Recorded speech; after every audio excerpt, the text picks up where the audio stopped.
Excuse me. Good evening, everyone. Tonight is Thursday, May 2nd, 2024, and we are here at the Transportation Commission. My name is Inumi Duna Bikoya, and I am the Transportation Commission staff liaison. This meeting is being recorded, so please turn off your mics if you're on Teams when you're not speaking. Before we start with the agenda items, are there any items or citizen comments on matters that are not on the agenda? If so, please come forward.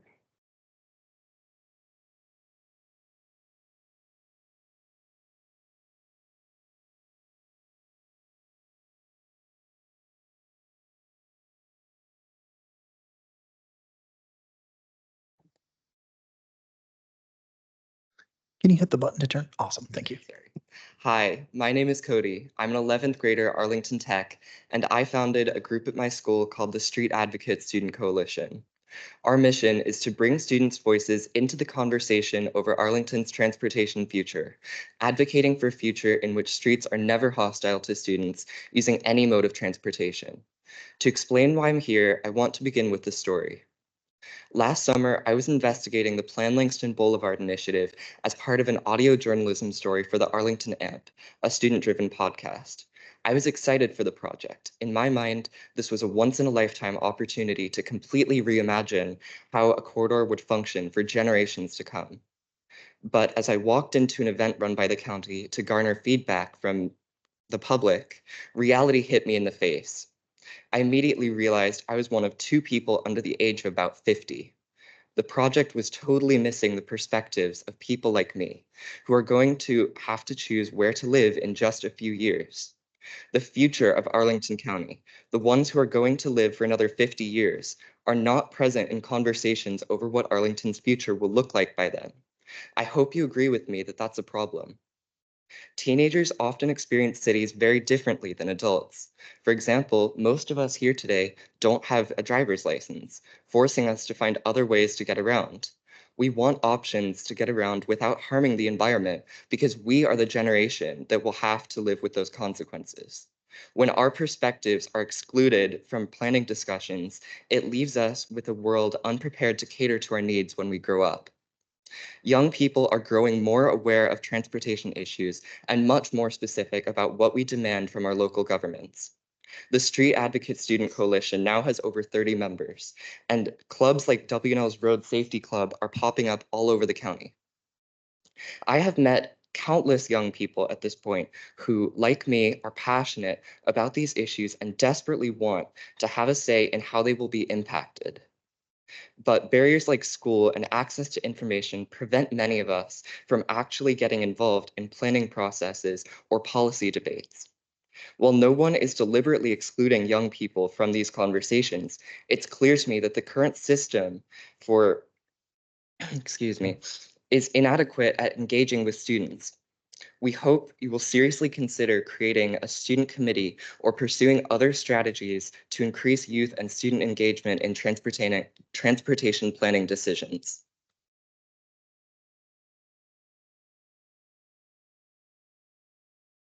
Thank you. Any other speakers?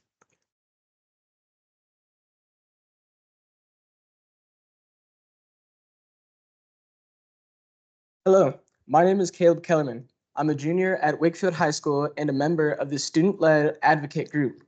My interest in this club and activities stem from two experiences which many of my peers hold true. The first is a lack of representation for teenagers in local transit service politics. Many teenagers, like myself, cannot rely on driving as a primary source of movement and are more likely to be seen on buses, trains, or on foot around the county. This makes us a main source of ridership and ridership interest within the area, which I feel as though isn't represented enough, even looking around the room now. The second experience involves inefficient or even dangerous setups around the county. As mentioned before, many of my peers are unable to drive. To negate this problem, many of us walk, and many of the walking setups around the county are simply just not built with walkers, or in this case, teenagers in mind. For instance, on South 4 Mile Run Drive, I've almost been hit 5 times within the last 3 years due to the curve of the street and the ways that the parked cars obstruct the view of oncoming drivers. More input from those forced to walk or ride the bus should be a priority. The occurrences described above inspire a sense of need for change. It is these separate but similar experiences that unite us as a group and allow us to sit before you today and ask for involvement of younger people in decision-making processes within the county, however you see fit. Thank you for listening.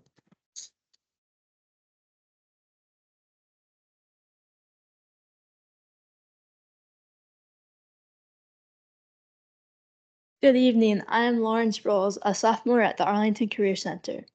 For many other students like me, biking is our main source of transportation, as we are legally not allowed to drive yet. I find biking to be the most efficient way for me to get out of my house and commute around Arlington without having to bother my parents for a ride. However, many of the streets of Arlington are not very bike friendly and can be very stressful and unsafe to ride through. When I bike on roads that don't have bike lanes, I feel very vulnerable and exposed to all the cars that fly by me. I attend a school that I do not live close to, which makes it very hard for me to attend evening school activities, getting to school early to work on projects, or hanging out with friends who live near the school. And walking isn't really an option for me since I live far away, and my parents definitely don't appreciate driving me for a near 40-minute round trip. Biking would be my best option, but unfortunately neither me or my parents feel comfortable with me riding through some of the busy streets of Arlington. This is why I believe that it is important to allow the youth to be more involved in transportation decisions. Transportation is a daily part of our lives, but we have limited resources and are underrepresented. I know there are many other young people who face the same challenge as I, whether it be finding a safe way to get to school, work, or any other activities or errands they do. I hope that in the future, the need for safe commutation for the younger generation is not as overlooked. Thank you. Thank you. Thank you all for speaking. It's absolutely fantastic to have you here and to have your energy and to have your interest. I think you will find that basically everyone up on this dais agrees with you on pretty much everything that you have said. Affecting change in a system that's been built over decades is something that takes a lot of time and energy. And a lot of us up here have been putting that time and energy in, and we're going to have to pass that baton down to some younger people who are going to keep putting in that time and energy. It is fantastic to have you out here. I highly encourage you. I know some of you, but I don't know if all of you have signed up for Sustainable Mobility for Arlington County's Action Alert emails or following them on social media. A lot of opportunity there to get involved. And we are about to replan transportation in Arlington kind of from the top to the bottom as we rebuild the master transportation plan. So I, for one, will be looking for an awful lot of your input as we do that. And as we talk about the capital improvement plan, which is coming up over the next few months, which is what are we going to spend our money on, from a concrete and steel perspective for the next 10 years? What streets are we improving and what buildings are we upgrading and all of that sort of stuff. And that's the kind of stuff that's going to last well into your lifespan. So look forward to that conversation, and don't hesitate to come back and yell at us if we're not paying enough attention. And Commissioner Lantomi would like to add something as well. What he said, I think all of us agree. You discovered that these are public meetings, that we are open to public comments. And it isn't just Transportation Commission, it's also Planning Commission and all the other commissions and the subcommittee meetings of those commissions. When there's a specific project, there is always at the end of those meetings time for public comments. Even if you're not at the table officially, you still have the opportunity to make comments. All the documents are posted online. I'm pretty sure you guys know how to do that and get through that. The stuff is there. You can read it. Given that you're high school, you can do it. You can read through those things. You can form opinions. Given that you have clubs, you can talk about them. You can send somebody. Doesn't have to be everybody. You could send somebody and say, this is the position that we have. Our opinions on this project are A, B, C, and D. Almost all those projects have a bicycle component. It is always discussed. So exactly the things that you're looking at and you're concerned about are things that we talk about at those meetings. And you have the opportunity to influence that by showing up And it can be either online or in person. We do both, and making comments. So I encourage you to do that. You know, you've taken the first step. Go with it. And your committees that you've created in your schools, bring that back to them and tell them, we want to hear. You have an opportunity to do it and a way to do it.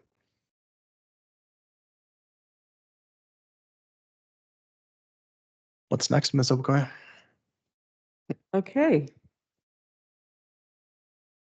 First item on the agenda is an update to shared and off-site parking regulations. This is an action items, and we have staff member Valerie Weiner and staff member Mosi London. Good evening, everyone. Let me share my screen. All right. Does that show up okay for everybody? Looks good. Okay, great. Yeah. So first, I'll just echo the comments already made by Commissioner. That was a great presentation by all of the high schoolers who came, and I think actually flow very well into these items. So I am back to present parking updates to the zoning ordinance as part of the Commercial Market Resiliency Initiative. Again, my name is Val Weiner from Arlington Economic Development, and the following proposals have been put together with input from the Department of Environmental Services and the Planning and Zoning Divisions of Community Planning, Housing, and Development Department, as well as feedback from this group and the Zoning Committee. Mosi London, as was mentioned, one of the county's DES transportation engineers, is also here to help answer questions as well. Also, if you can't already tell, I'm recovering from a cold, so I may need to mute in order to cough, and my apologies for that. So I will go quickly through CMRI and some of the context, since you've all previously heard that in the existing by right parking regulations, since you heard that last month. And I'll spend the majority of the time on the proposed regulations for on-site shared parking and off-site parking. Again, some of you may have heard a lot of this proposal a couple months ago, but now we'll have quite a bit more detail. So it may sound familiar, but for good reason. So since you've heard about CMRI previously, or Commercial Market Resiliency Initiative, I mainly would like to emphasize that we've been tasked by the county manager and the county board to take big swings, some of which we know we will have to monitor and update as needed, but the overall goal is to try new things that we think will help to support businesses in an unstable market, and then we can make updates based on market reactions. While CMRI has many goals, including balancing the residential and commercial split in the tax base, which lessens the burden on residential taxpayers, these swings relate specifically to CMRI's goals for services and placemaking. These regulations support CMRI's both short and long-term goals for services and placemaking, in that in the short term, the proposed regulations support filling vacant spaces by streamlining existing processes and creating new regulatory processes that help businesses avoid having to minimize GFA or find new locations. In the long term, these proposed regulations are intermediary steps toward rethinking the county's parking regulations as a whole. The value of this for CMRI is minimizing the direct cost of parking for a business or maintaining parking for a business, while also being able to find the highest and best use of parking spaces, which could include new business development. We recognize that there are risks involved with taking these steps toward larger changes, but these risks will also produce data that we can use to inform updates in the future. And in the meantime, the goal is to support a business's ability to provide goods and services that we need in our community. So I believe you've seen this slide before, but for some context, this slide outlines how we currently regulate by right parking in the county, which is by minimums.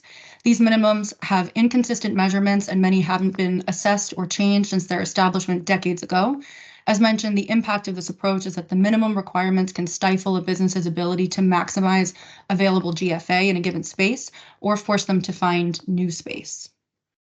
And I can go back to any of these slides at the end if you would like. So in the case of on-site shared parking, these minimums can be especially mismatched because of how the lots are used. In most cases, the retail strips or strip malls associated with shared lots have a mix of uses that complement each other's hours of operations or hours of peak demand. A medical office versus a restaurant, for example, have different peak demand times, and this shift is not reflected in the county's existing minimums approach. Other jurisdictions around us are moving toward removing minimums entirely. As many of you know, Charlottesville and Richmond have removed minimums throughout their jurisdictions, in part to support commercial enterprise. And Fairfax County has also recently restructured its parking ordinance to move in this direction as well. There is opportunity with shared on-site parking to take an iterative step in that direction by establishing a new path for this type of development with a shared parking lot to be regulated based on usage and not minimums. So there are three components to this piece of the proposal. We are introducing a new use of a neighborhood commercial center, a new parking ratio for that use, and the ability to modify that ratio via use permit. Introducing a new use makes it easier for staff to administer the code for these development types, which are right now undefined. We landed on this definition in order to be as inclusive of as many by right neighborhood commercial centers as possible, while also allowing staff discretion on the extent and the boundaries of the center.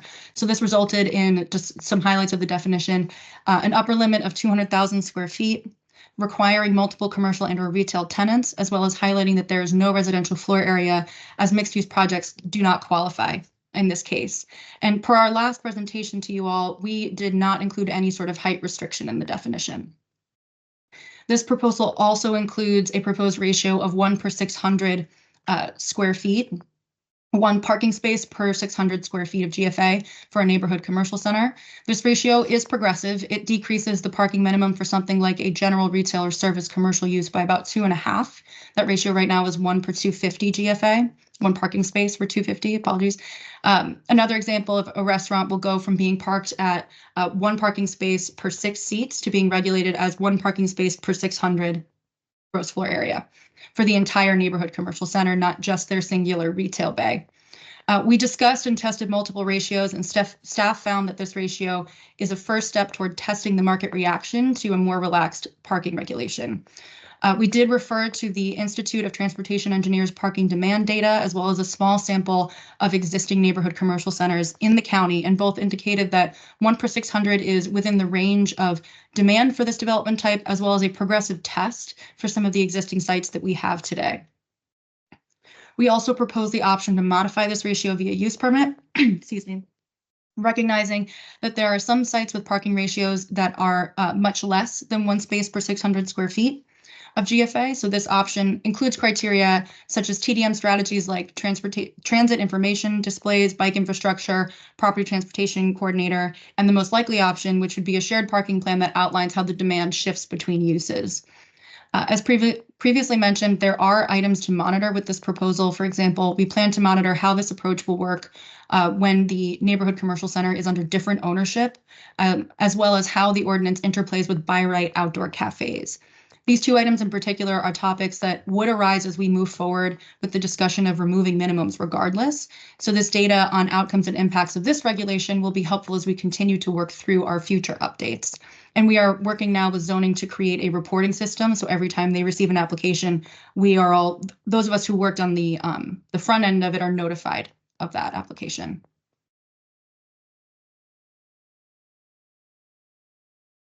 For offsite parking, as mentioned in the previous meeting I attended with you all, there are limited capacities for a commercial business to pursue offsite parking as it currently stands in the zoning ordinance.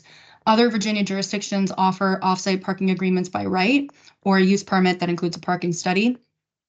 The opportunity here is to expand our existing regulations to offer more opportunities for offsiting parking in order to support filling vacant commercial space and a business's ability to maximize GFA as well as available nearby parking, which then creates the highest and best use of those spaces. We are proposing essentially two paths, a by right and a use permit path. The by right path keeps the existing regulation in that it is by right if the same entity owns the on and off-site spaces, but we propose to expand the distance between the on and off-site spaces from 600 feet to a quarter mile, which is 1,320 feet. I think there was a typo in the posted PowerPoint. Apologies for that. And disallowing off-siting parking for the purpose of by right outdoor cafes. Staff felt that the outdoor cafe component needs to be monitored and addressed separately, just as it will be monitored with on-site shared parking. And then in addition, this path retains the existing safety standards that are currently in the ordinance for a safe distance and path between the on and off-site spaces. There will also be a use permit option for off-site parking where there are 2 different owners of the on and off-site spaces. The use permit will include the same safety standards as the by right option, while also requiring that all sites be located within Arlington County. This is for enforcement and legal reasons. The same prohibition on off-siting spaces for the purpose of outdoor cafes, a requirement that all off-site parking is more than and/or does not conflict with the parking required for the uses on the off-site property, and the existence of a off-site parking agreement. This agreement is between the business requesting the spaces with approval and sign off from the owner of the actual space and the owner of the off-site spaces. So we list the baseline criteria for that agreement in the proposed language. We took that from neighboring jurisdictions as well as language that already exists in our ordinance for off-site agreements. We've also created a draft template with the county attorney's office that we can share with applicants once it's ready to help them move through the process faster in case they haven't worked with an agreement before. And the review and renewal period for the use permit will allow the opportunity to add additional conditions as needed. With this item, we primarily aim to monitor whether the use permit criteria is too onerous for the business and whether we can streamline that. And then tracking enforcement of the discontinuance of an agreement. And then also how this ordinance interplays with outdoor cafes similar to on-site shared parking. We have hypotheses on staff of what may happen, but we won't know until there are real examples in the county that we can point to. So again, we are aware of the risks, but we are excited about how this information can help the county to continue to support placemaking and services and progressive transportation policy as part of the Commercial Market Resiliency Initiative. And I have a draft motion, so I'm happy to answer any questions. I know that was fast. Great, thank you very much. Appreciate the quick presentation, given that we've been over the kind of underlying idea here and are just getting down to brass tacks finally with actual ordinance language. Are there any commissioners with questions? Commissioner Flores, go ahead. Oh, I have a different mic. Can y'all hear me? You can. Just to echo what Chris has said so far, you guys have made great strides. It's very obvious from when you were presenting to us before a couple of months ago, Valerie. I have 2 questions, and I think one of them you might have answered before. And so I'll do that one first. Do we have quantification for the number of spots that this would free up either on average or countywide? No, but we have it based on what the existing requirements are. So like I was saying, we have right now the parking ratio or the minimum for a general retail and service commercial is 1 per 250. So we know that this would free up 2.5 times less that space. So we can do it based on the minimums. We don't have a database on exactly how much parking it would free up throughout the county. Okay. Completely understand why not. I know that's a lot of data points. If there comes an opportunity for us to be able to quantify those data points, that is something that I would be interested in. The second one, just given our audience, and I want to make sure I used to be the young Arlington teenager who was biking around. I want to make sure we're making definitions here as they listen to this. Do you mind defining the difference between a by right and an outdoor cafe? Do you mean the by right and the use permit processes? Yeah. Okay. Sure. So the use permit, so when an applicant comes in and applies to open their business in the county, they need to go through many layers of approval. And it depends on in the zoning ordinance, if it allows them to be approved by right, that means that they can open up in that space under a certain set of conditions without having to go in front of the county board. And then if they require a use permit, which again is determined by the rules set out in the zoning ordinance, they will have to go through a lengthier process that involves working with staff and then submitting sort of a request to the county board that is then approved that way. So it's a lengthier process. And in this case, the reason that we have, like, for example, for off-site parking, we have the by right and the use permit process is when staff feels in this proposal that the by right path is acceptable because it does not have as excessive impact as it would require for the use permit. So in the by right path for offsite parking, that's under the same ownership. So if the same entity owns the on-site and the off-site parking spaces, there isn't an agreement needed because it's the same owner that owns those spaces. It is to their benefit to maintain those spaces and ensure that that parking is signed adequately and all that. If it's two different owners, staff felt like it was necessary to go through the use permit process and require an agreement. So it was clear to the county and recorded in the land records that an agreement exists between two discrete parties. So it's a more onerous process than the by right process, but sometimes it's necessary to ensure that the county accomplishes all that it wants to when approving a business opening in a space. Did that answer the question? Yeah, that was a great definition. I really appreciate it. Thank you. Okay. So we're defining neighborhood commercial center as up to 200,000 square feet. And we have this existing urban regional shopping center that is 500,000 plus, and we're leaving this like gap in the middle. Are we aware of any shopping centers of that size in Arlington County that we're leaving in this kind of middle limbo? So we are actually not leaving it in limbo. So we are at the same time in May. Well, let me back up. So for action in May, we are proposing a large media screen ordinance. And as part of that, we are proposing a use that fits that middle space. And I think it is a community shopping center that would be from the 200,000 to the 500,000. So those spaces are, or those developments are Pentagon Center, Crossing Clarendon, West Post, and Village at Shirlington. The urban regional are the Fashion Center and Ballston Quarters.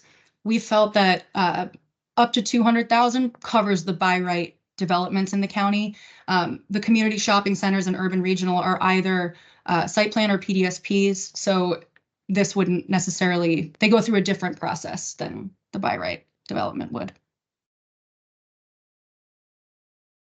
Gotcha. So this would not apply to them.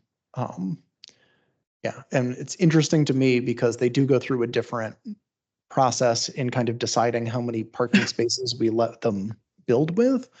But those businesses are still stuck with a minimum parking requirement, despite the fact that they do have shared parking, like West Post has shared parking. Okay. Commissioner Muradovic, I think you had a question. Yeah, thank you.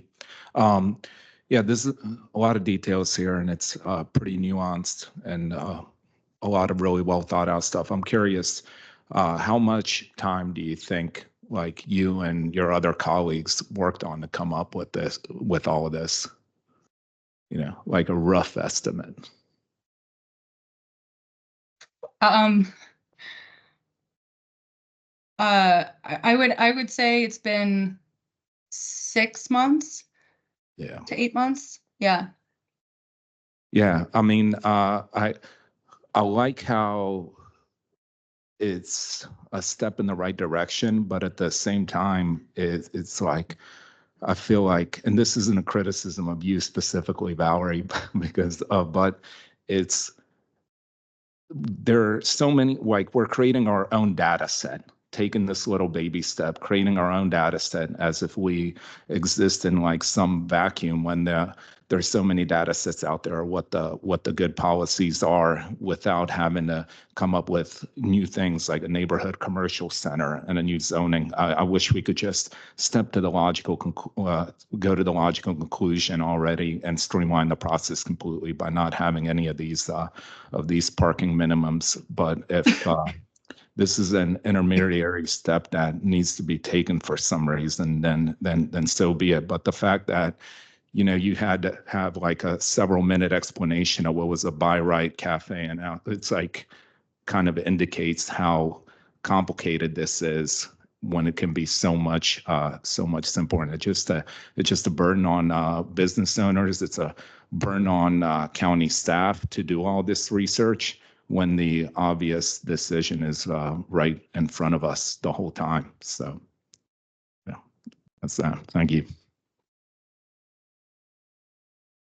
Other commissioner questions or comments?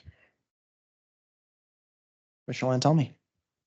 Yeah, I'd like to associate myself with Commissioner Moretta comments there. This is definitely a step in the right direction, and I'll be voting in favor of it. But we really do need to be moving to parking, getting rid of parking minimums and maybe going to parking maximums instead, like other jurisdictions have done. It's been happening for a long time. We have experience with it. We know that it works. We should not take 10 years to get to that outcome.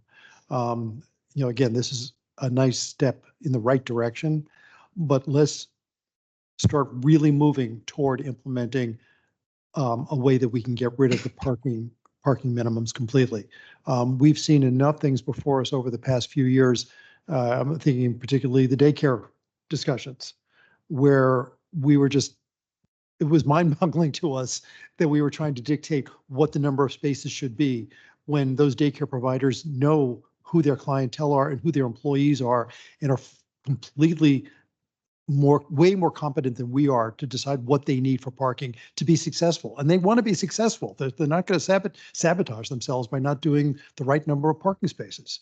So let's please, I'm saying, please, let's move toward getting rid of minimum sooner rather than later.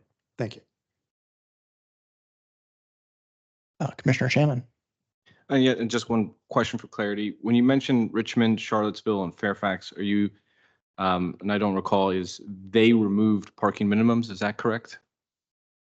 Richmond and Charlottesville, not Fairfax. Fairfax, they are they're taking more of a commercial centers approach. So their parking minimums are measured, or they differ depending on what area of the county that you're in. But Richmond and Charlottesville, I believe, got rid of their minimums across the city. And for Richmond and Charlottesville, did they go through an incremental approach or an all at once approach to the removal of minimums? Incremental. And then the last question to that: do you know how long it took through the incremental steps to get to get rid of minimums?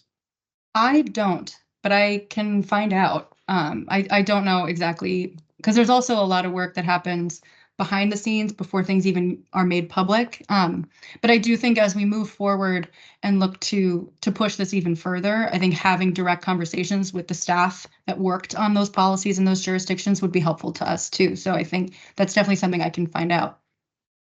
Okay, thank you. Commissioners Hussein.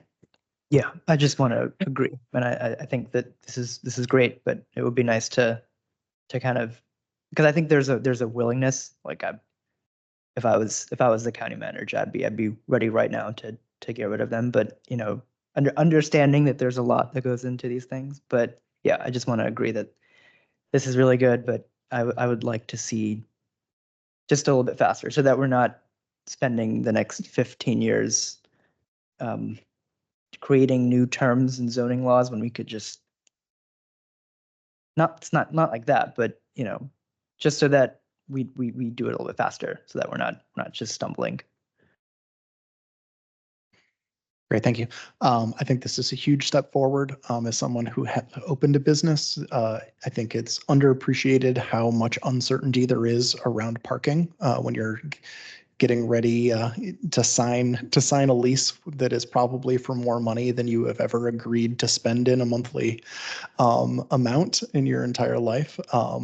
We went to sign our lease for the dance studio at the first time, and its monthly rent was 10 times our parents' mortgage. Was what we were signing away and agreeing to pay. And we were basically taking it on faith that we would be able to get a certificate of occupancy from a parking standpoint, because the only way to know with certainty is to go through every single other business currently in that shopping center, decide with certainty exactly how they've been classified by the county as to what their parking requirement is, which when it comes to a restaurant involves how many tables and seats are in that restaurant. Add all of those numbers up, count every single parking space in the shopping center parking lot, and figure out, are there enough left for my business? That is chilling. It is awful as a business owner, and this makes that go away in many cases for these shared parking situations. So I will associate myself with my other commissioners who are very much in favor of getting rid of minimums entirely. I am as well, but I think it can be hard to fully grasp how much of a big step forward this is for those who are in a shared parking situation. Commissioner Hussein. Sorry, really quick. I just this was something that just popped into my head. I had a clarification question. I think you mentioned in your presentation about how before there wasn't a height requirement before, and then now there is. No. No, okay. Sorry. I last time I presented I presented these items in February to this group.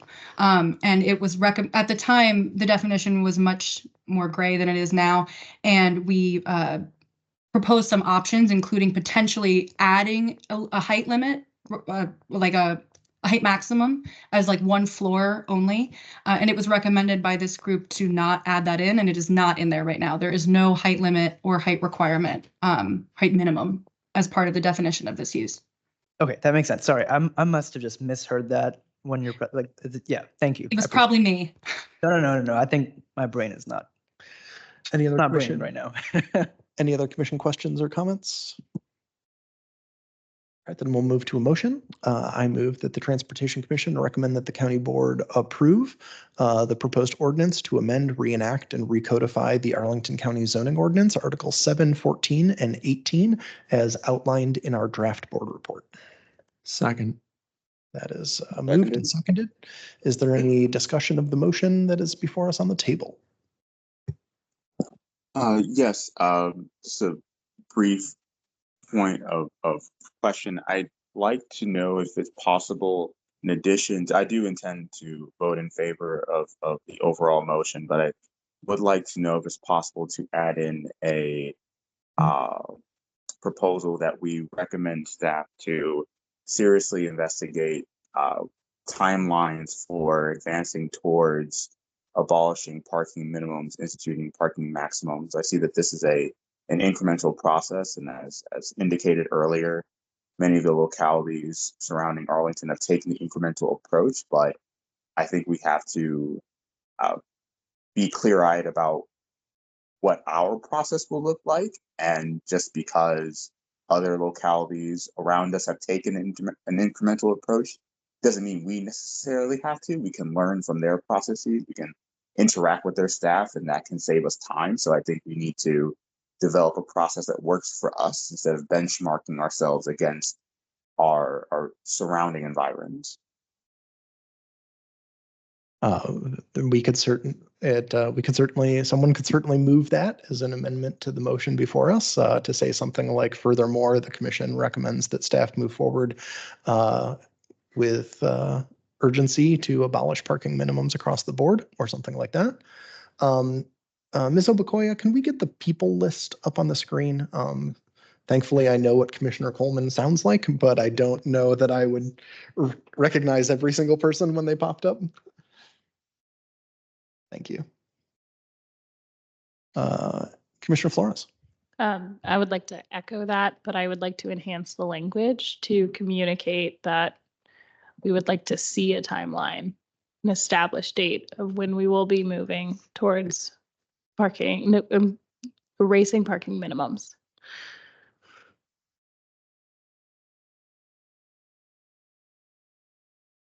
Something like the Transportation Commission recommends that the county board direct the county manager to create a timeline for determining when an abolition of parking minimums can come before the county board. What he said. That's great. Do you want to actually move that, Commissioner Lantelmi? I move what I just said. Well, if you'd said I move, I would have written it down. I took it if you want me to recant. Hit me. Oh, you said hit me. I thought you said hold on. The Transportation Commission recommends that the county county board direct the county manager for a timeline of when there will be a disestablishment of county parking. Recommendation to the county, Recommendation. to the county board for the abolition of parking minimums. I got most of it. Yes.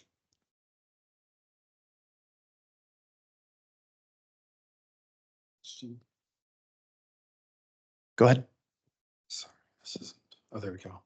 Would the abolition of parking minimums in consideration be for commercial, residential, all uses? Would it include institutional? For example, if there were like an assisted living center or something of that? I would say yes, but they could be done at different timelines. Commissioner Flores. I would recommend business first. That makes sense. We could leave that really up to staff to Okay. figure that out. Yeah, I like to avoid being too prescriptive here. Anybody else want to discuss this motion to amend? Commissioner Moravec. Yeah, I'm trying to figure out what the smartest thing would be, because even there's an obvious benefit to businesses first, given our high vacancy rates in the commercial buildings, and how much of a drain that is on our tax base as our budget is increasing and taxes increasing. But like pretty much every residential project that comes here, it's a site plan amendment for lower parking ratios. So it's something that's pretty universal. I don't remember anyone coming here asking for more parking. So Been a long time. yeah, I'm just thinking out loud here right now on what the best language would be without being too prescriptive. That's why leaving the language as I put it is that it's open, and because as we see there's pros and cons for all the different various permutations of this. Would we, Commissioner Hussain. yeah, would it make sense for us to also put in parking maximum or just eliminating parking minimums? That's probably a further step, I would think. Okay. But yeah, that would be part of it presumably, but it does not have to be right away, I think. Okay. That would make sense. I feel like keeping it open makes some sense, and then going forward from there. Yeah, just adding to that, I'd rather focus on, we trust the business owners to do right by their business. We don't want to be prescriptive in the opposite direction initially if that's not something that's warranted. I think the more important first step is the minimums. The maximums is something that I think we could figure out if that's a problem later, or if that resolves itself, just removing the minimums. I think we need a second though. Oh, was it not seconded? I thought it was seconded. Second. Oh, there we go. Seconded by Commissioner Shannon. Whew, discussing it without a second. That was a faux pas on my part. Robert would not be happy with me. All right. Any other discussion of the motion to amend that lies before us, which is that adding to the county manager's recommendation that the Transportation Commission recommends that the county board direct this county manager to establish a timeline for the abolition of parking minimums. All right, so we are voting just on this motion to amend the main motion, and then if it succeeds, or I guess even if it fails, we will then have a vote on the main motion, assuming nobody adds another amendment. So on the motion to amend, Commissioner Coleman. Aye. Commissioner Flores. Aye. Commissioner Furman. Aye. Commissioner Hussain. Aye. Commissioner Lantelmi. Aye. Did Commissioner Locker join us? Yes. I did aye. Commissioner Ludlow. Aye. Commissioner Moravec. Aye. Commissioner Shannon. Aye. And I don't see Commissioner Terry online yet. How about Commissioner Theo? I don't see him online yet. So then I also vote yes. And the motion to amend passes 10-0. Is there any discussion now of the motion as amended, which is the county manager's recommendation plus the thing we just voted on? Or any other further motions?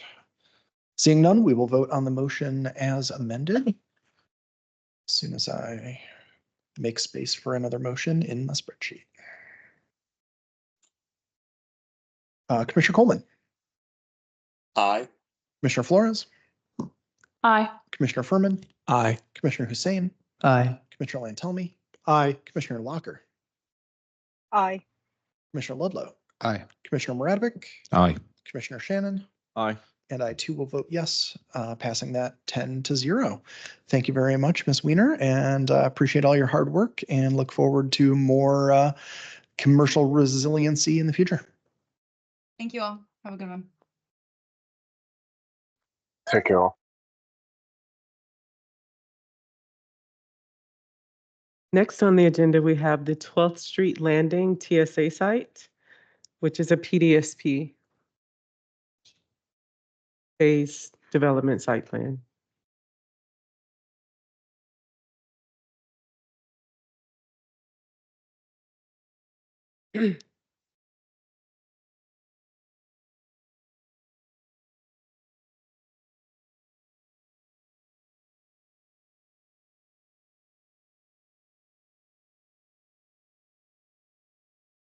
Is Mr. Whitmore presenting first or Ms. Gabor?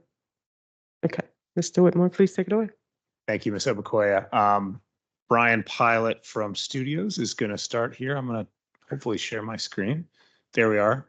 While he's getting up there, I want to echo, if I may, just real quick, what everybody said. Thank you all for being here. Appreciate it. I know everybody talked about the specifics of the content you guys are participating in, but the fact that you're here at all and participating, that's the only way local government works.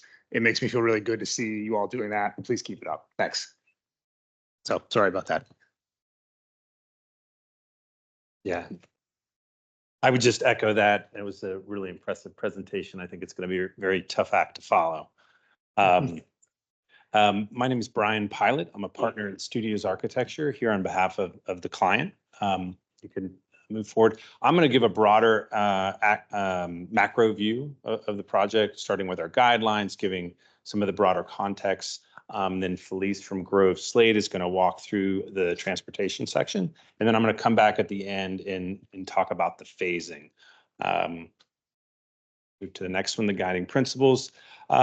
We really started here. It's the livability 22202 action plan and the Pentagon City Sector Plan. These are really the two documents that are the foundation of our guiding principles. This PDSP proposal is just the next step in a long process that started about 6 years ago and predated the sector plan. The county went through a number of studies that culminated in the adoption of the sector plan, and we are now taking the next step, seeking approval of a PDSP that will provide a framework of implementation of the sector plan goals at the 12th Street Landing site. The next one. Here are our guiding principles, which can be found in our design guidelines. These principles will shape our decision-making in the next phases of the project and stress the importance of everything from multimodal transportation and bicycles to building equitable communities to making nature and biophilia a part of the everyday experience. And the importance of sustainability and resilience is also outlined in our design guidelines, which note the design principles for LEED, as well as compliance with the county's green building policy and energy goals. A few snapshots here of the existing site. The image on the left is a site aerial. We also have photos of the surrounding context. The site is bound by South Hayes, 12th Street, South Fern, and the DEA site to the north. And as we zoom into the site, this is a drawing of the existing conditions. A few items of note are that the existing below-grade garage spans the entire site. So any existing structure or landscape elements, those are currently sitting on top of existing below-grade structure. There's also a natural break point at that existing garage running north-south as that original site was developed, allowing each site to, or each of the halves to almost operate a bit independently. And then we also have the existing metro access easement, which is a key consideration of the project. You can move forward to the concept plan.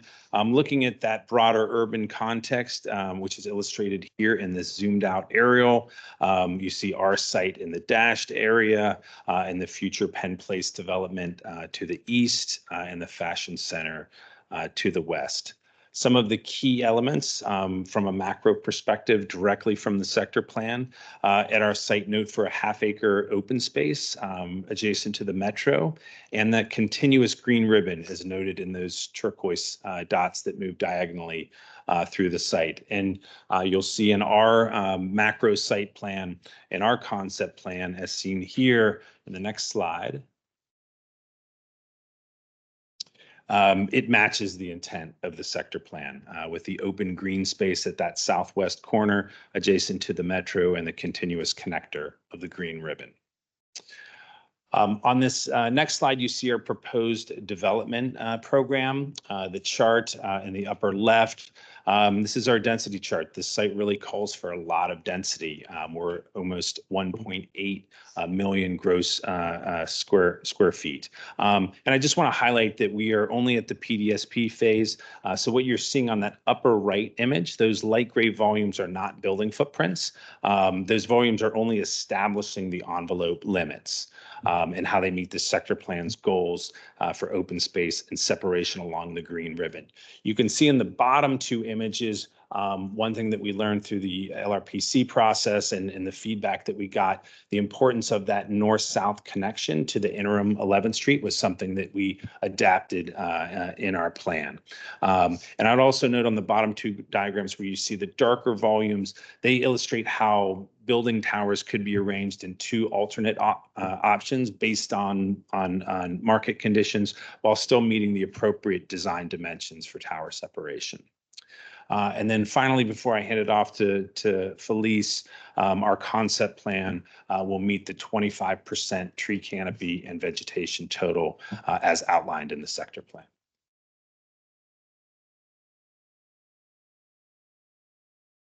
Thanks, Brian. Good evening, everyone. I'm Felice Brichter with Grove Slade, and I was going to walk through the transportation elements of the project.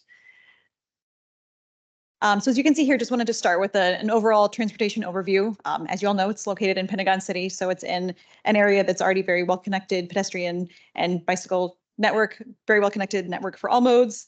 As Brian mentioned, vehicular parking will be on the site as well as bicycle parking. And then, of course, there'll be a transportation management plan in place in the future.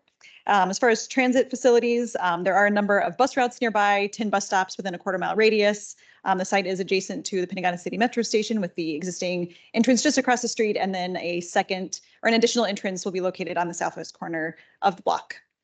There's also some planned nearby improvements, including the transitway extension along 12th Street, just to the south of the site.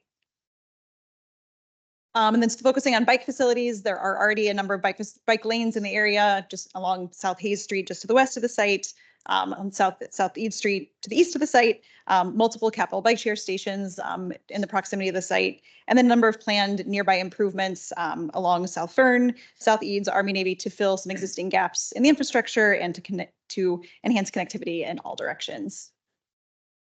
And then this slide shows just kind of how the site will fit into the overall future bicycle network. As you can see here, sharrows will be provided in the future along 12th Street. Future protected bike lanes will be provided along Fern Street. 11th Street will provide a future two-way cycle track just north of the site. And then, of course, the green ribbon will provide connectivity through the site, and we'll talk a little bit more about that on some later slides. And so we did want to talk about access to the site. So this slide shows where the proposed parking and service access will be located. As you can see here, interim 11th Street will provide access for both parking and service to the north buildings. The southeast building is a little further away from 11th Street, so parking access will also be provided to that building via 11th Street, but then we are proposing a curb cut on Fern Street for loading, just for loading only for that southeast building. That would be, we'll talk more about that on later slides, but that's envisioned to be a right in, right out access. And the idea behind that loading access there is really to try to avoid some of the things you see here.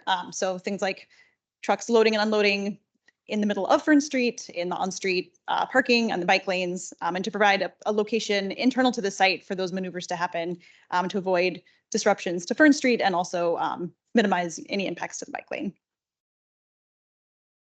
And then this slide shows kind of a zoomed in version, really kind of showing how we would envision that curb cut. So you can see here, again, as I mentioned, envisioned to be for loading only. It would be right in, right out, and then also head in, head out. So, vehicles would pull head into the loading area, maneuver within the site, and then pull head out back onto Fern Street. And then also, as you can see, the bike lane would extend through the curb cut, but there would be bulb outs and curb extensions on either side of that along Fern Street. And then finally, we wanted to touch a little bit on the green ribbon. This image shows just a conceptual section of the green ribbon. You can see the path and then planting zones on either side. The next slide shows a little bit more about how the green ribbon threads through the site with 3 different character areas with the public plaza, the green ribbon itself, and then the node up in the northeast corner. And then the next slide shows how the green ribbon could be programmed throughout as it moves throughout the site. And with that, I'll turn it back over to Brian to cover phasing.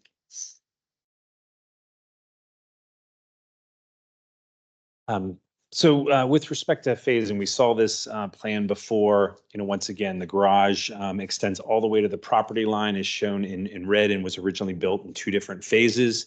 So there's a natural location to bifurcate the site into 2 sides from a phasing perspective. Next, please.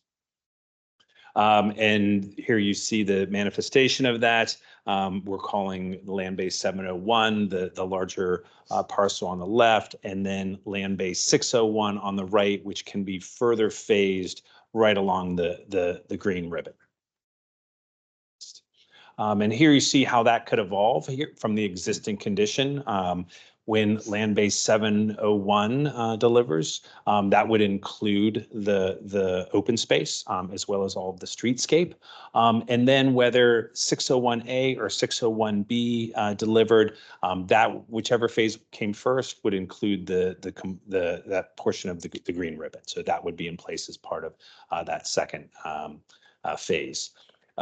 Once again, in all probability, the 701 delivers first, and you see the condition here, and we're trying to be very thoughtful about what that condition would be.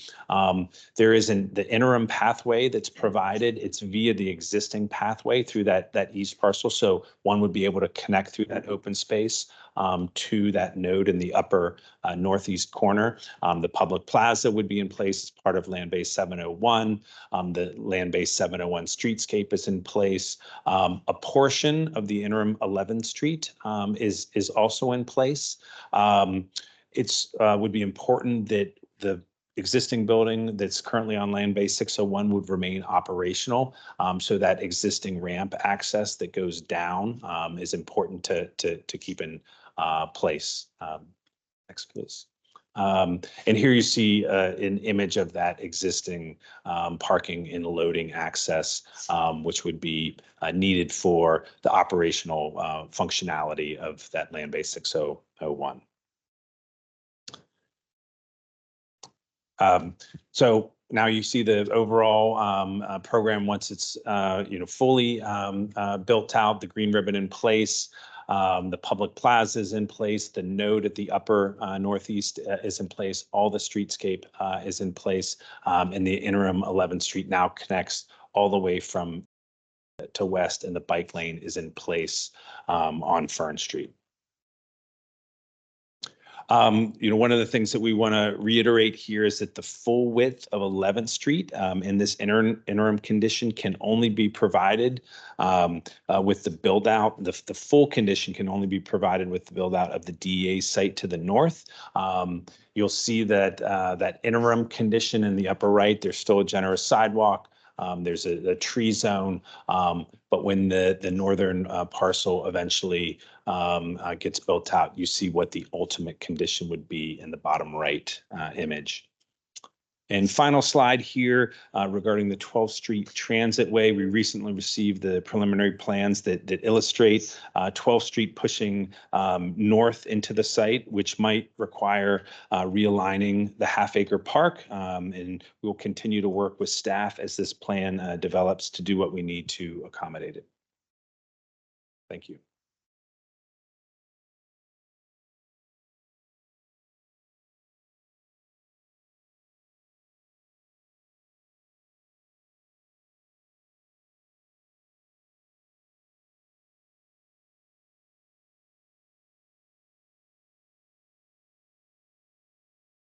Hello, my name is Joanne Gabor. I am with Arlington County DES, and I'll be doing the staff presentation. I'm going to try and see if I have something to say that hasn't already been said. And if I don't, this will be a really short presentation. Again, this is the PDSP. It is an action item going to the May County Board.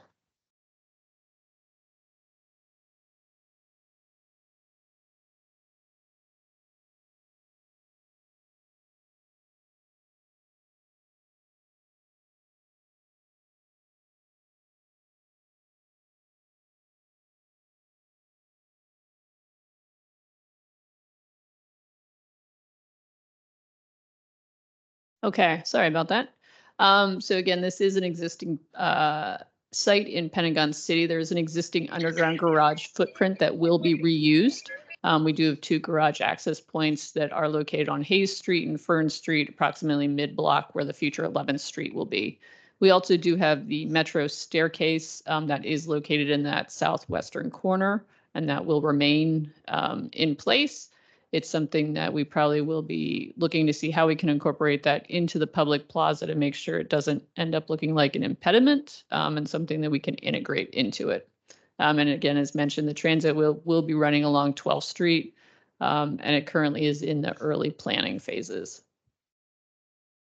So the development proposal, we do have that half-acre public plaza at that southwest corner, the green ribbon going diagonally through the site, the new interim 11th Street South, that southbound separated bike facility on Fern Street along this frontage.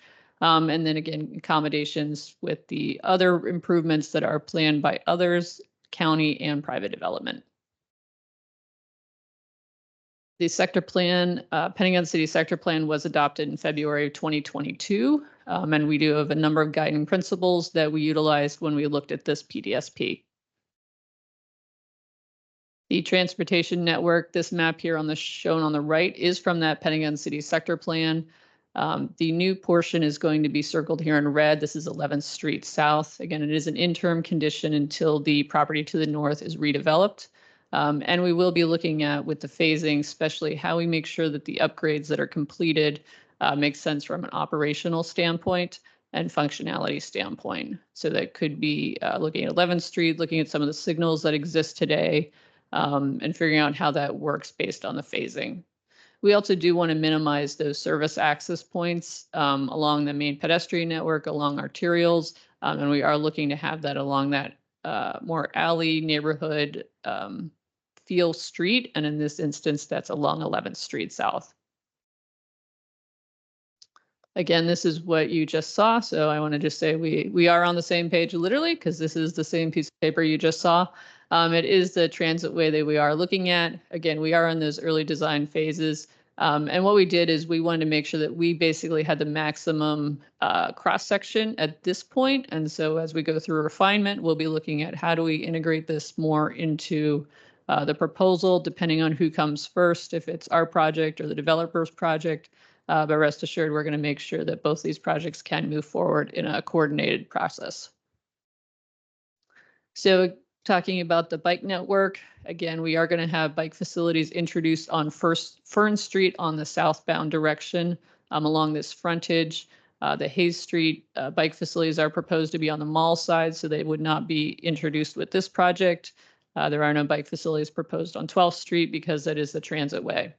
And the 11th Street, again, is with the interim, it probably would be in the travel lanes. And then in the ultimate condition, there would be that bike facility for the individuals that would then connect to Penn Place to the east.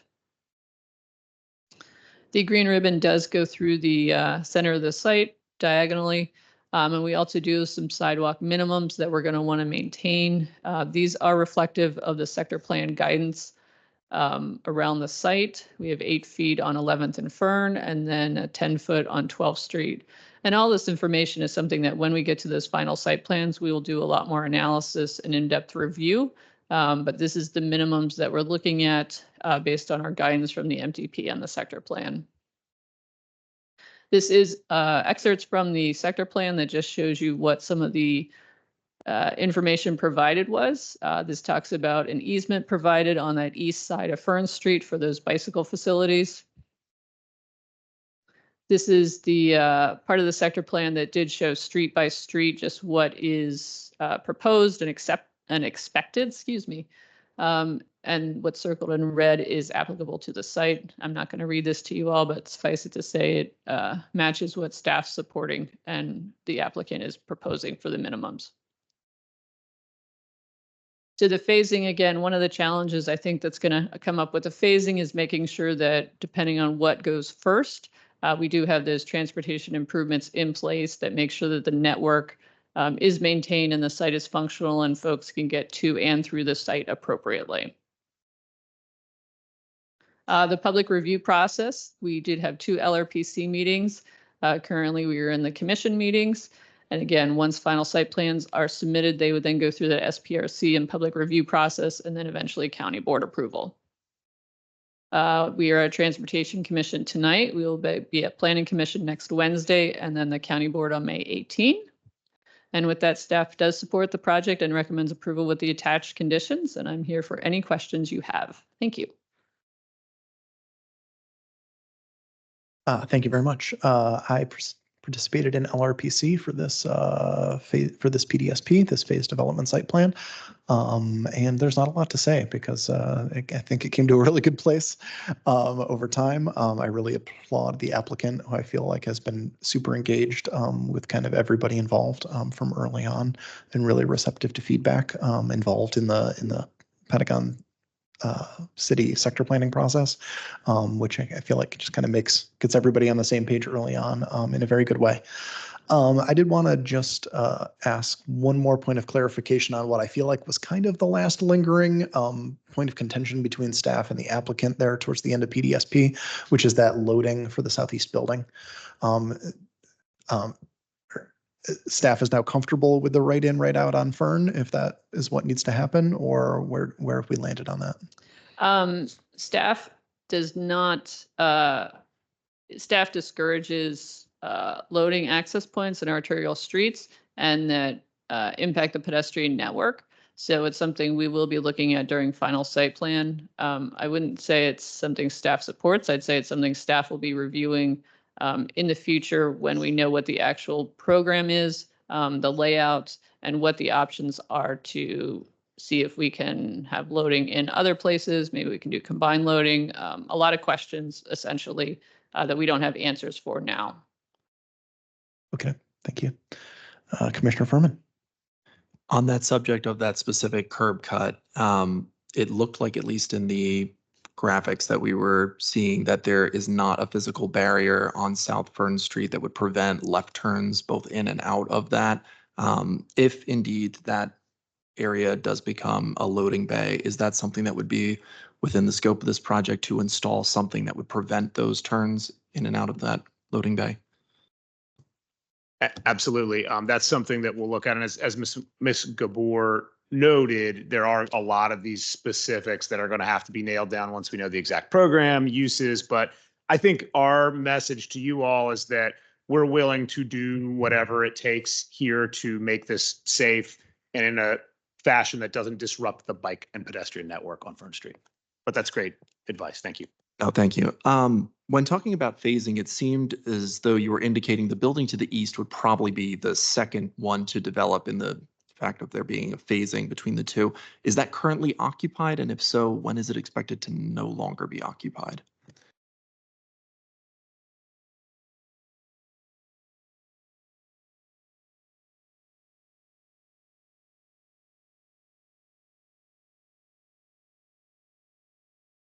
Okay, thank you. And then my final question was, it seemed to be indicated on the interim 11th Street South write-up that there would be public parking most close to the curb in that space.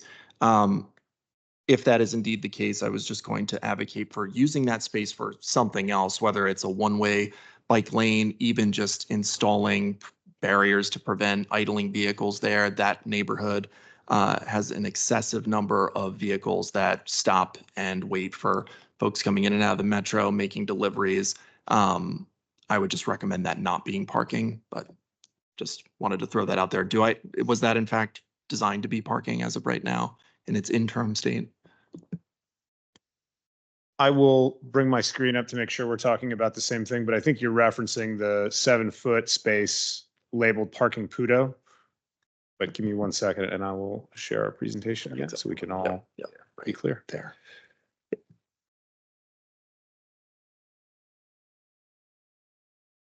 There we go. Yeah, that's correct. That's the one. Okay, great. Thank you.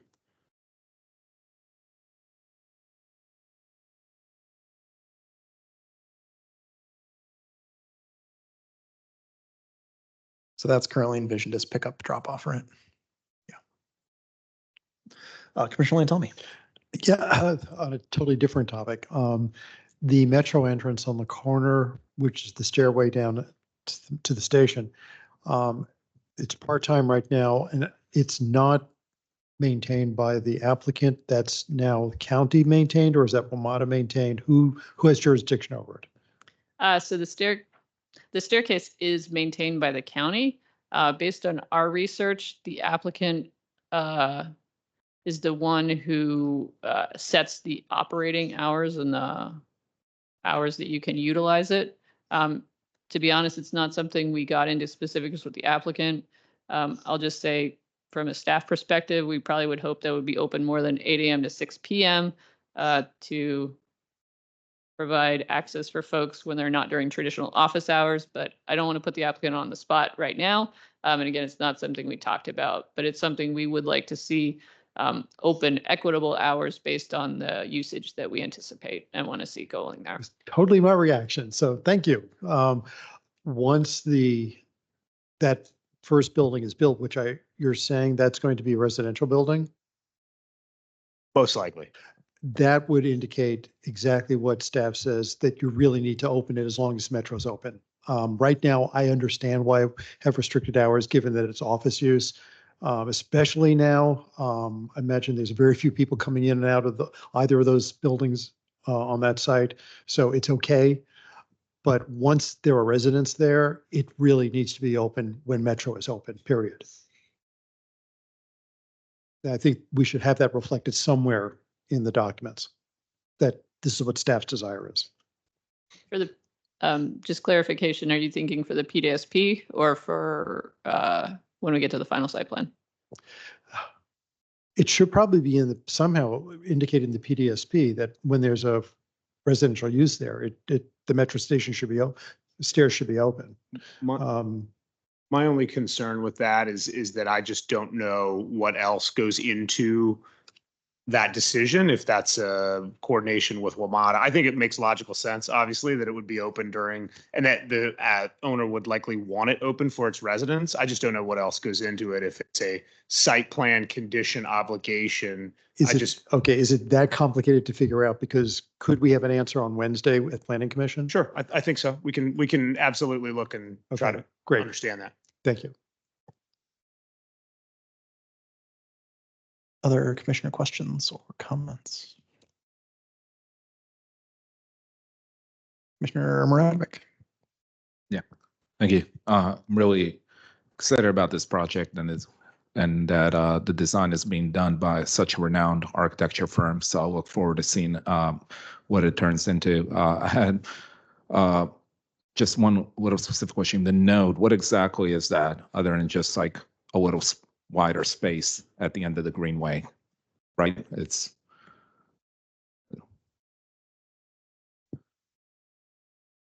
sure. Yeah.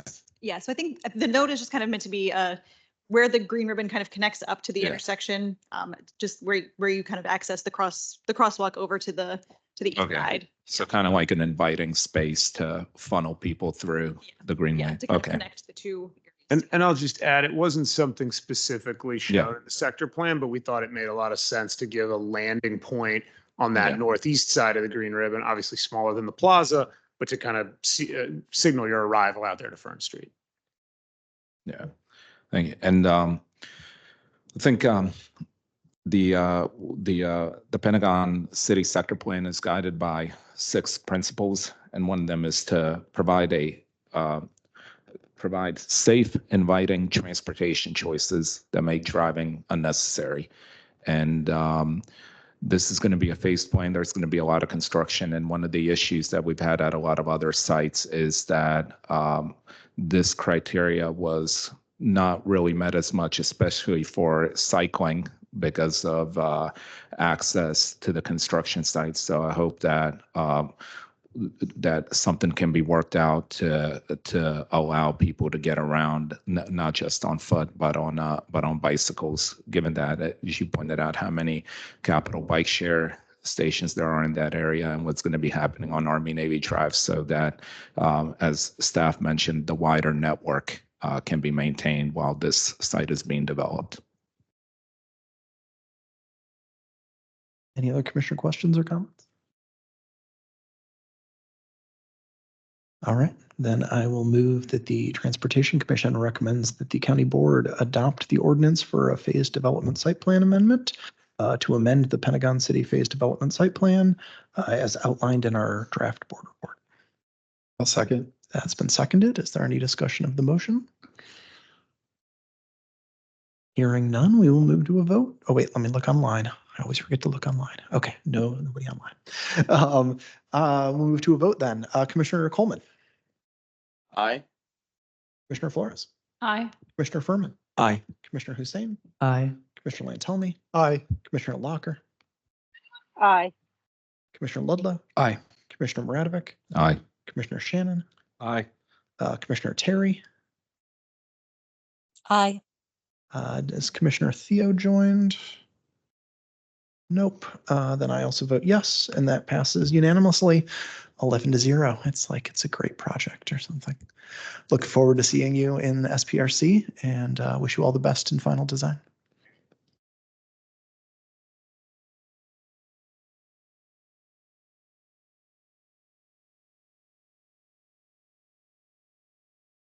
The next two items are with staff member Dan Maluf, and the first one is an application to US DOT for Safe Streets and Roads for All grant.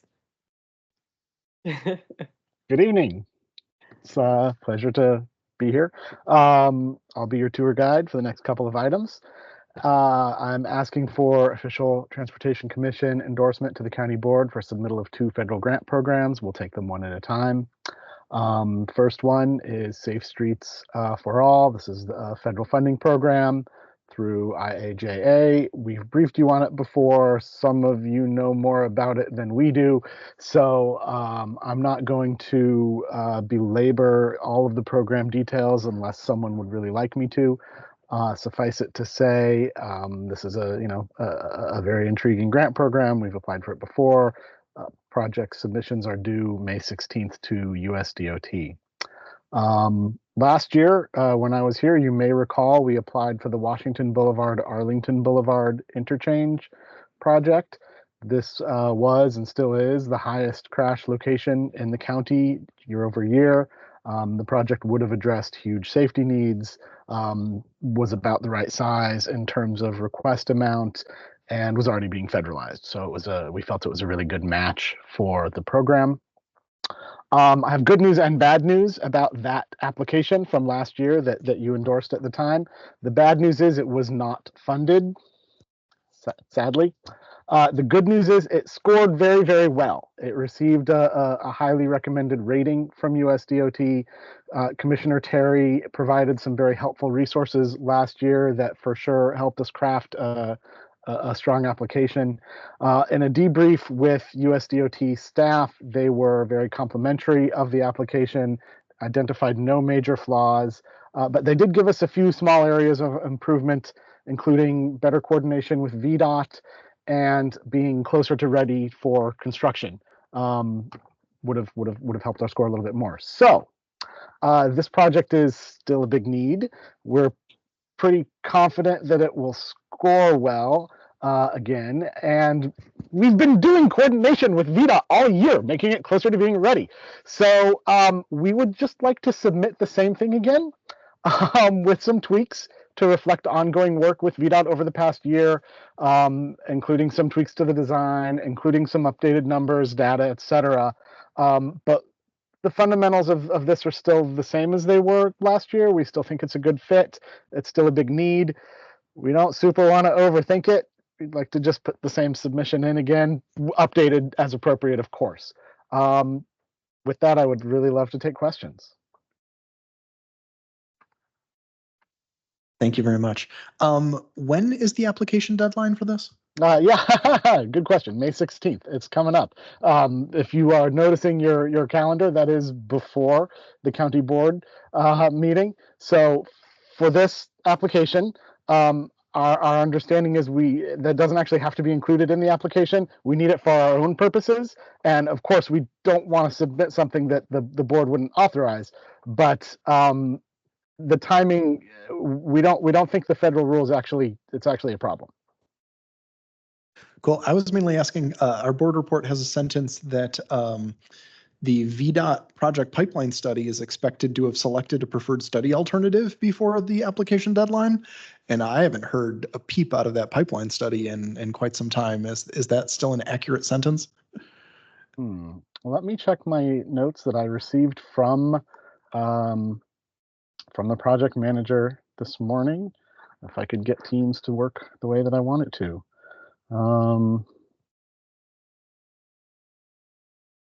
She says there will be opportunities for the public to see preferred designs later this year. So we'll have enough of an alternative to submit an application. How much it's refined is it probably won't be a full complete design. Will we have an exact alternative selected? Boy, I wish the project manager were here. That's the best I can say. I'm sorry. Totally understand. No problem. Other commissioner questions or comments? Commissioner Flores. Can you share how we're quantifying and shaping how our coordination with VDOT has increased in the grant application? Just trying to understand our competitiveness. Yeah. So basically, we've had this pipeline study that was just referenced going on, and so whereas a year ago the project that we submitted was defined by the county, designed to the extent that it had been by the county, and was wholly a county project. At this point, we've had this pipeline study that's managed through a consultant that VDOT brought on board, so it's much more of a collaborative approach. And a much more refined design with VDOT input from well, I can't say from beginning to end because we started last year with that, but with much more integrated VDOT input.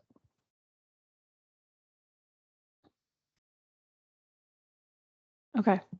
I'm trying to phrase my question. So if we are having the discrepancy with when the pipeline study finalizes, how are we showing that we're not in the same place we were last year? Okay, good question. So we can include that the pipeline study has been going on. We can include that VDOT has had a lot of input into the alternatives that are in the pipeline study. We can none of that were things that we could say last year. Okay. As someone who does energy grants in my day job, just want to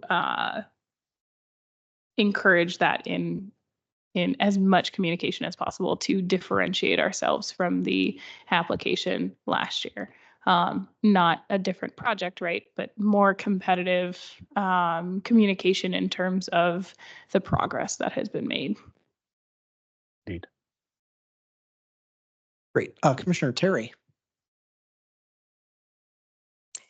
Hey, thank you. And glad to see that Arlington's going to pursue this again. I just wanted to ask a couple of questions here. You mentioned it's the highest crash area in the county. What type of crashes are those?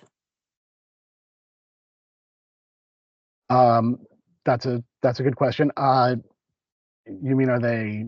I mean, most of them are Property damage, yeah, most of them are property fatalities. damage crashes. I think there's been a fatality there, but it's not a lot of it's mostly property damage crashes. Okay. One of the things that is really guiding the USDOT right now is the National Roadway Safety Strategy, which is organized around the safe system approach. And Dan, I know you sent me some other documents. I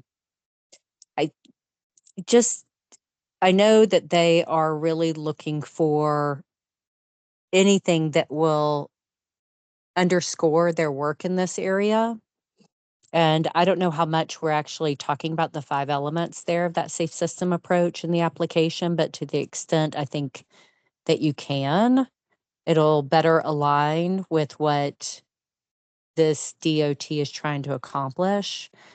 And if you, I do recommend too, if you haven't had a chance to look at it, they've got a nice write-up of the implementation grant winners where it goes over the programs, and there are some key points that are made, such as how the projects are going to serve alternative forms of transportation, people who need ADA access, for example, how the projects are going to be able to support underserved community members as well are called out in a lot of these write-ups for successful projects that are funded. So I would recommend that the county take a look at that and see if there are some elements from that that are things that this DOT is highlighting. And it seems to me they're going to highlight the things that they want to see in the other applications as well. Does do all those comments and feedback make sense to you? Yes, you can probably see I'm typing them as we go. That is really helpful. I'm sure you recall last year, whenever it was, we had a conversation about this, and you did want to ensure that we were looking into the safe systems approach and making sure that we were responding to those questions. And that is something that we, did to a greater extent because of your comments. So, I think that was and continues to be helpful to have your wisdom. Thank you.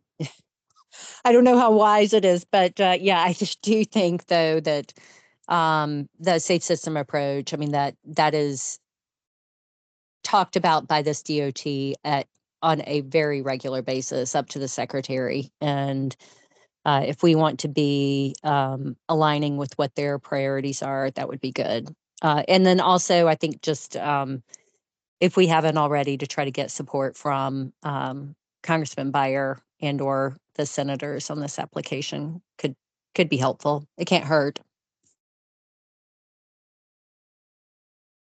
We can make a request for that for sure, and that's instructive to hear. Thank you. Thank you.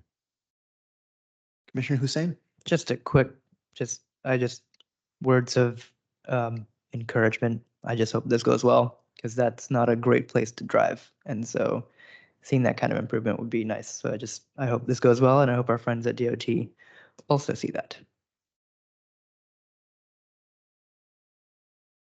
All right, seeing no other commissioner hands up, I too will say I really hope we get this grant, because I bike through here every time I come to Transportation Commission or any other meeting at the county, and trails and on-ramps. It's not a great mix. So with that said, I will move that the Transportation Commission recommend that the county board adopt the resolution authorizing Arlington County's participation in the USDOT SS4A grant program as outlined in our draft board report. Second. And that is seconded by Commissioner Furman. Any discussion of the motion? Then seeing none, we will vote. Commissioner Coleman? Aye. Commissioner Flores? Aye. Commissioner Furman? Aye. Commissioner Hussein? Commissioner Lantomi? Aye. Did I see Commissioner Walker had to drop off? I think I saw that go by. Commissioner Ludlow? Aye. Commissioner Maradovic? Aye. Commissioner Shannon? Aye. Commissioner Terry? Aye. And I will also vote yes, so that passes 10-0. And we can talk about the next grant. All right, very good, thank you. The next one is the Active Transportation Infrastructure Investment Program, which we and lots of other people are acronymizing to ATIIP. This is the a new federal grant program through IIJA for essentially, in a nutshell, building bicycle, pedestrian, and micromobility infrastructure. That makes it somewhat similar to the transportation alternatives program that you may be familiar with, but whereas transportation alternatives TAP funds flow to states and metropolitan areas by formula, and then we apply for them to states and metropolitan areas. ATIIP is handled directly by the federal government, by USDOT. The amounts of money available are also different. So they have two categories of grants you can apply for through this program. One of them is for planning and design for bike ped infrastructure, up to $2 million. The other category is for construction of bike ped infrastructure. And what we're hearing is submissions for construction need to be exactly $15 million. They are a minimum of $15 million, and there's the amount of money available, which isn't actually all that much nationwide. They are suggesting that nothing higher than that will be approved. So applications for this are due June 17th. We have a little bit more time before these are due. Like most federal grants, these would be an 80-20 match, where the county would have to put up 20% of the funding. We don't exactly know what to expect from it. This is a new program to us, but we do want to give it a try and see how it goes. We certainly have a lot of needs in this category. So what we're looking for. Last year, I'm sure you don't recall, but last year when we applied for SS4A, I told you that by the time this year rolled around, we hoped to have some George Mason Drive projects ready for application. Good news, we do. The George Mason Drive multimodal study that I think TC was briefed on probably 2023, probably last year, recommended redoing the street, adding a off-street bikeway, as you presumably recall. Staff has started working on 3 segments for a capital project to carry that concept forward. The design for segment 1, which would be north of Columbia Pike along George Mason Boat Drive, is expected to be funded independently. But segments 2 and 3, south of Columbia Pike to Dinwiddie Street and the county line, still need design funding, including the potential Peanut About intersection with 4 Mile Run. I think you should all be familiar with that from the briefing, but if you're not, I'll be happy to do my best. But that would be, a roundabout roughly in the shape of a peanut at the intersection of 4 Mile Run and George Mason Drive. So we'd like to advance that design. The costs for that are right about $2 million. So, sort of exactly in line with the program. So, that's pretty much what we'd like to do, what we'd like to apply for. $2 million to design George Mason Drive segments 2 and 3, south of Columbia Pike, including the 4 Mile Run intersection. And again, that's kind of all I have. I would be delighted to take your questions. Commissioner Furman, go ahead. As someone who lives 2 blocks away from segment 3 of South George Mason, I very much am in support of this. I'll echo what the Wakefield student Caleb Kellerman said earlier. 4 Mile Run Drive is an absolute abomination of an intersection where it meets George Mason. And we need to do everything we can to redesign that immediately and move forward with haste to create a dedicated bike area off of the road to connect with so many of the great trails that we have in this part of the county, but that are unfortunately really orphaned from being able to go north and south in any sort of meaningful way. So I very much am in support of this. Don't really have any questions, just wanted to voice that I am enthusiastically a yes. Anybody else? Just wanted to also voice my support as somebody who rides the Arlington Loop periodically. That is possibly the diciest place on the whole thing. So, and as somebody who periodically even drives through that area, it's also not intuitively easy. So full support. Commissioner Lantelmi? Same here. I bike through it many times and it never gets better and it never gets easier. It's just a horror. So I'm enthusiastically in support of moving ahead with this. I will also throw my 25 cents in as enthusiastically supportive of this George Mason Drive project. This was one of the biggest things we heard when we were redoing the bicycle element of the master transportation plan is that we have terrible facilities for moving north-south through the county, not in a car. And George Mason was kind of where we landed as our best opportunity to make that kind of connectivity. Just think we've got, Wilson Boulevard going east-west. We got Washington Boulevard going east-west. We got the Arlington Boulevard Trail going east-west. We just don't have any, we have the Custis Trail going east-west. Nothing to just bring north and south together. So I really look forward to this. Commissioner Flores, I see your hand up in the air. Similar question to last time, but acknowledging that this is our first time applying for this grant, how are we ensuring competitiveness? Well, we'll do our best to respond to everything that we see in the NOFO. We've taken part in a couple of webinars that have been available to sort of train potential applicants. That was where we heard some of the information about, well, don't apply for anything over $15 million. The money's not there, things like that. So, our typical strategy is to find a project that fits the criteria best that we need, and then try and not leave anything out. Respond to every criteria as best we can. In this case, there's pretty extensive criteria as there are with all federal grants. Some of our grants are really really easy. Not all of them are. Federal grants are a little bit harder just because they list a lot of criteria, but that's also really helpful because then that gives us an instruction book for how to respond. So our concern with this project is not that it won't be competitive. We do think it'll be pretty competitive, with the caveat that this is our first try. Our concern with this source is just that it's not a whole lot of money nationwide, and there probably will be a lot of people asking for it. So we would expect it to be highly competitive.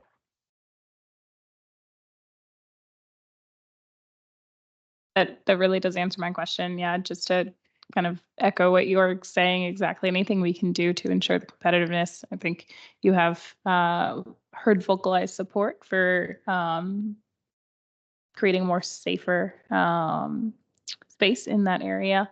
But yeah, just want to ensure competitiveness in any possible way, whether it's the shift in the cost share. I know I've seen success in that. If we can alter the cost share to have a higher cost share and ask for less funding, or increase the overall project budget and put more in by adding more things to the project. I've seen success in that from Department of Energy and USDA when I've done grant applications there. So just a suggestion. I'm thinking about what could we apply for the whole all three segments, since the first segment. Anyway, we'll think about that. That's a helpful suggestion. Okay. Anybody else? Commissioner Radovic.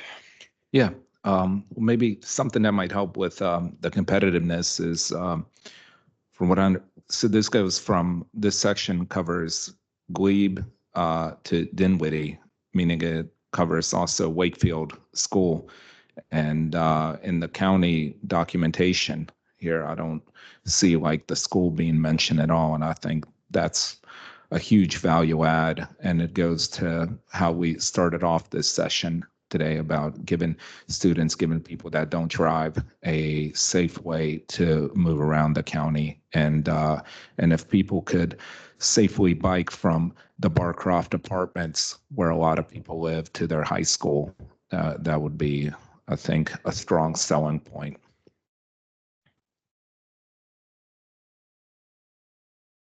Mr. Flores.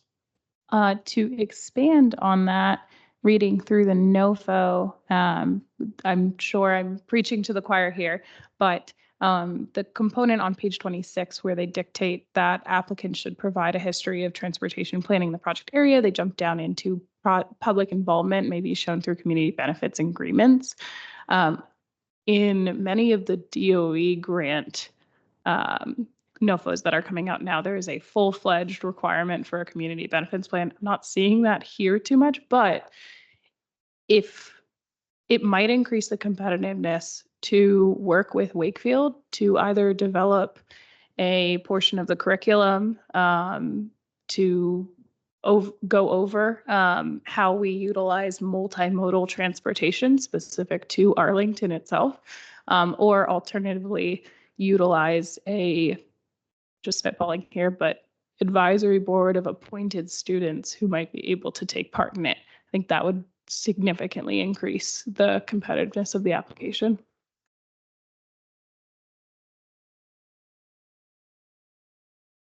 That's a really helpful suggestion.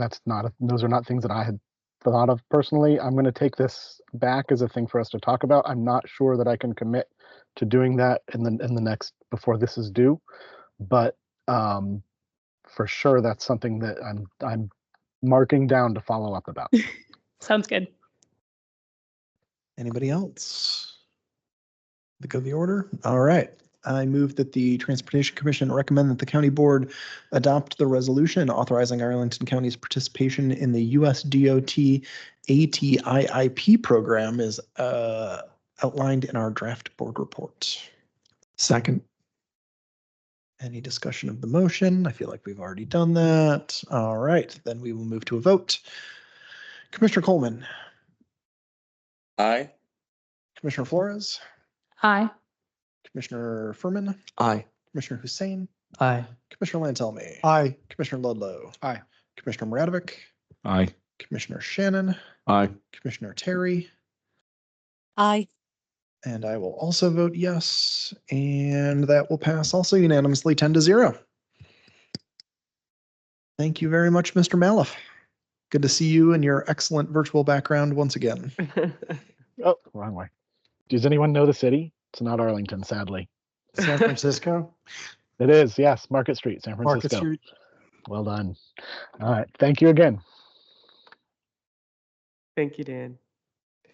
And that concludes the agenda for the evening. Now we're on to other business.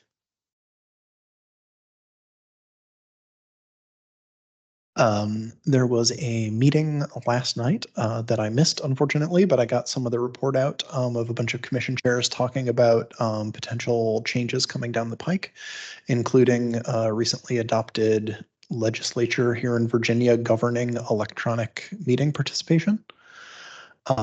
So more to come on that as Commissioner Maradovic takes over, because it starts July 1, and as we get a little more clarity from the county. But I will warn you, it includes a requirement that you be on camera participating virtually. So basically, if you can't be seen on Teams, you will be considered not in the meeting, and some other changes.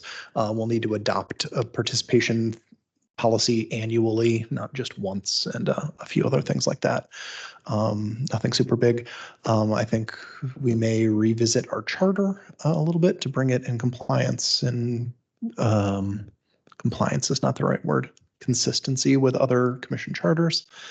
Hopefully that won't mean giving up our July to June chairmanship, because I think it's better and everybody else should do like we do and not like they do, because their way is dumb.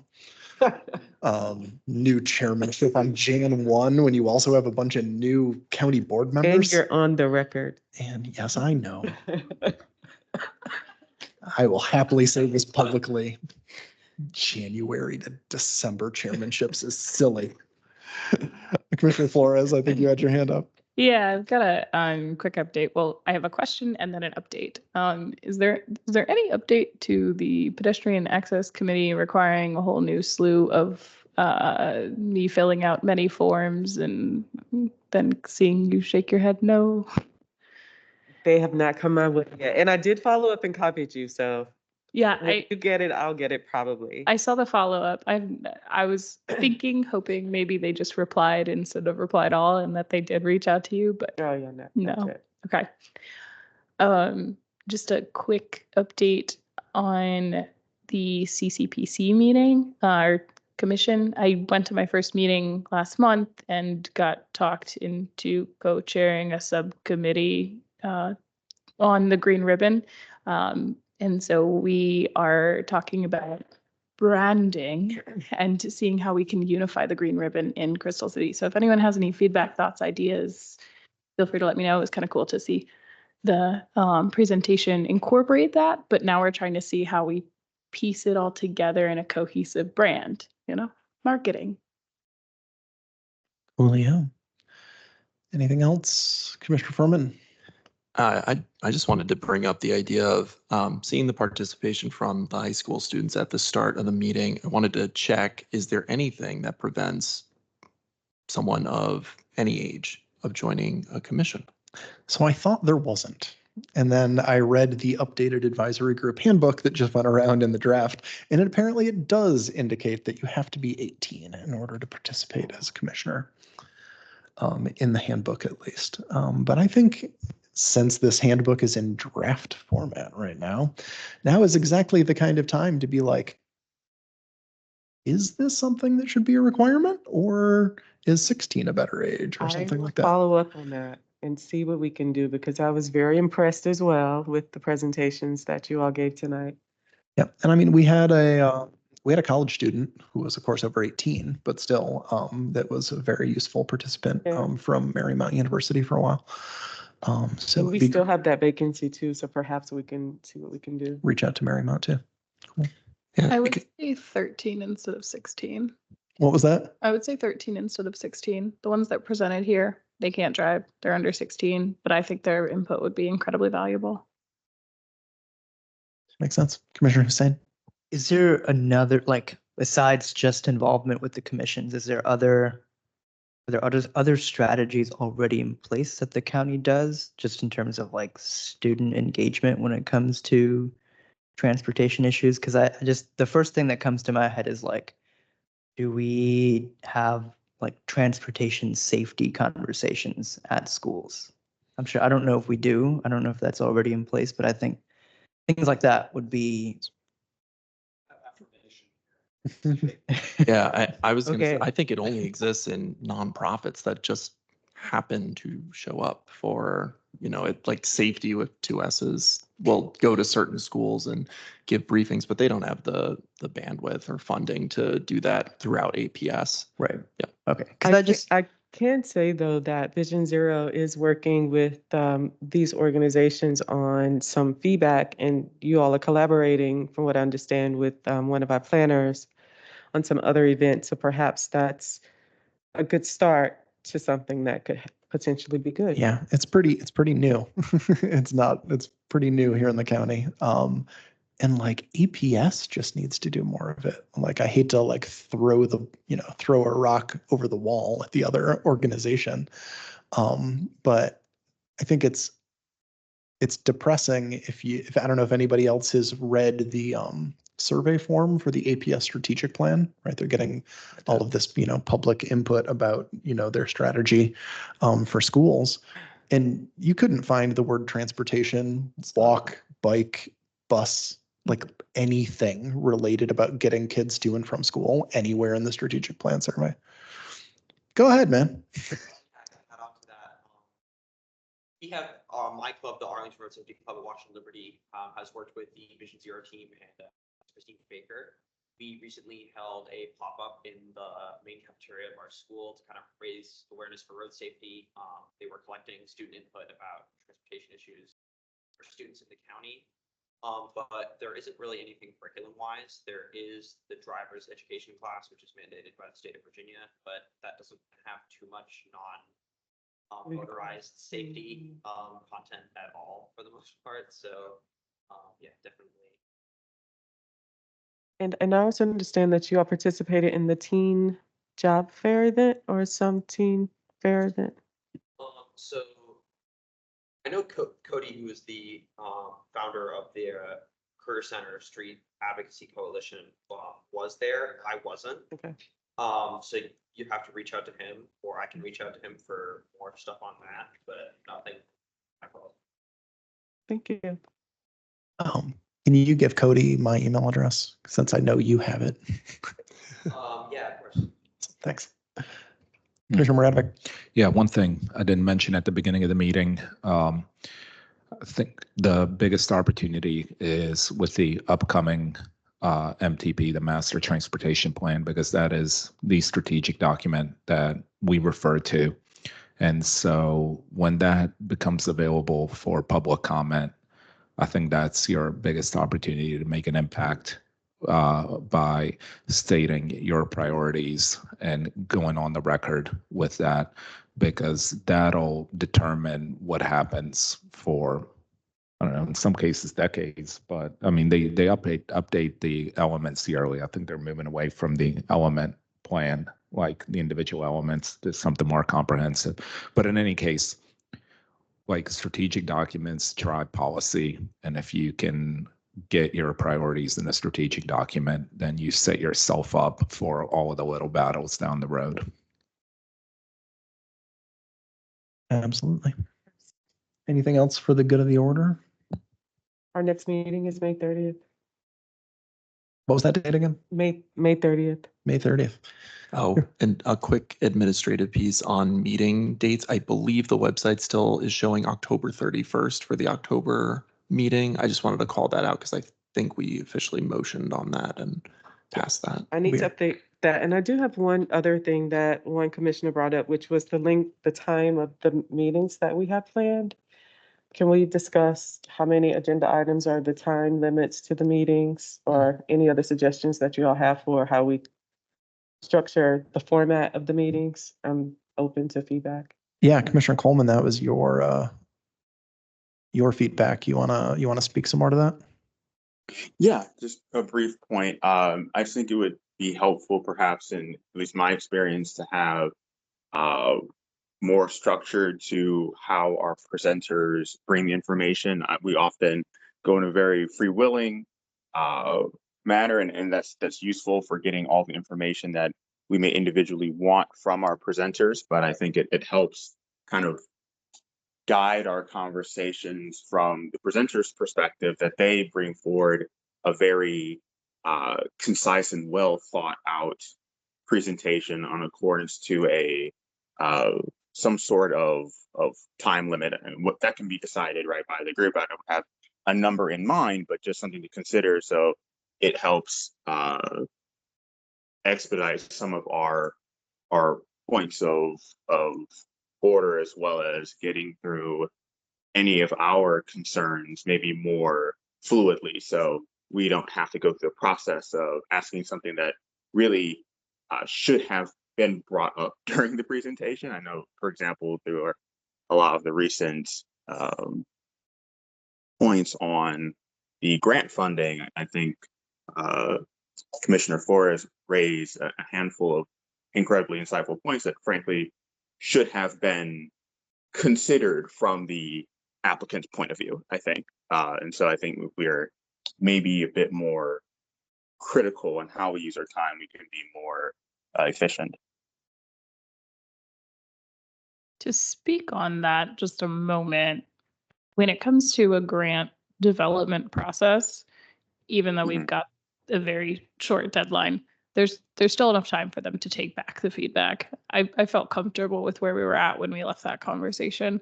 I think we instilled for the first application the importance, just to put it lightly, with the administration's Justice 40 goals across the board. Arlington does not have as many disadvantaged zip codes, and as such, we are seeing competitiveness rise with grant applications. So I feel like our conversation was pretty successful, and kind of have felt that generally, but definitely see what your point is, Commissioner Coleman, with regards to having a little more structure. I think one thing that would be beneficial is to possibly have maybe more than one stakeholder in situations like this.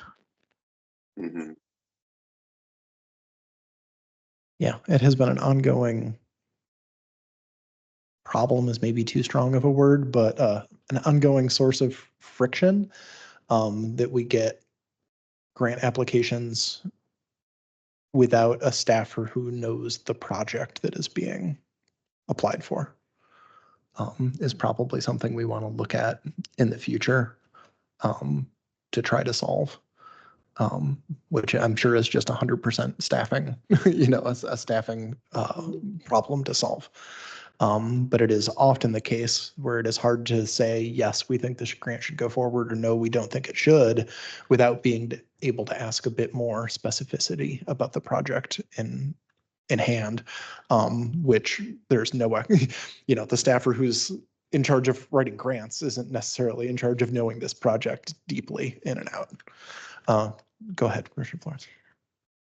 I will say there seems to be a different sort of conversation when we do have a presentation that has just generally more than one person working on the same project. I think you could look at tonight, for example, and look at the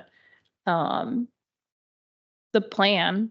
They had 4 people all together, and then we had presentations that were just one singular presenter, and there was definite difference in the conversation that could be had. Quite frankly, it's probably intimidating to have 8 of us in person and 3 of us online and 1 of you. So maybe we could make a recommendation that if you're going to come before the commission, we would recommend that you bring yourself and another stakeholder. I feel like it also has, you got to remember every one of those people is paid. And development in this county is very expensive. So I think there is also a need to be sensitive to that, but it is a useful recommendation if it's not a requirement. Do we feel like presentations are too long, too short, about right, or a mix? Commissioner Furman first. I would just say, I think that oftentimes we get a presentation from, the developer, and then we get the staff presentation. I thought tonight that was excellent because that was condensed. Sometimes I'm not certain we get that. It's oftentimes the staff still wants to go through what their full presentation was, even if it is somewhat redundant with what we just listened to. I think usually it hits the mark in terms of like one presentation to the next, but there's probably some redundancies between the two. So at least my 2 cents.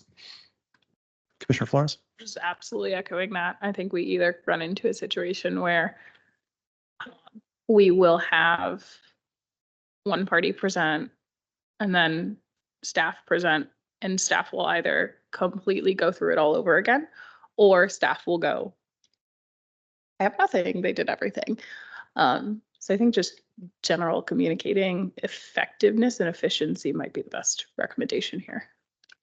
I feel like I heard some comments from over here. Nope. Okay. Yeah. So I think there is a lot to be said for making it clear to DES staff that if the applicant has communicated all of the important information, they don't need to feel like they need to say it again.